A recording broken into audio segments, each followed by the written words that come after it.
छत्तीसगढ़ कांग्रेस के द्वारा petrol diesel के दामों में वृद्धि होने पर कांग्रेसियों के द्वारा साइकिल रैली व नाटकीय संगीत के द्वारा केंद्र सरकार का विरोध किया।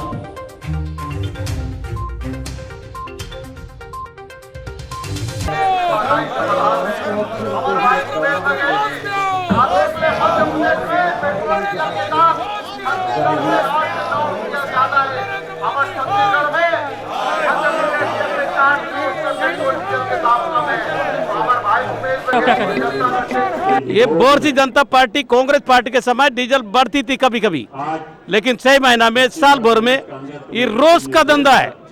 रोज सुबह उठोगे पहला पेपर में मीडिया में डीजल का रेट बढ़ा है।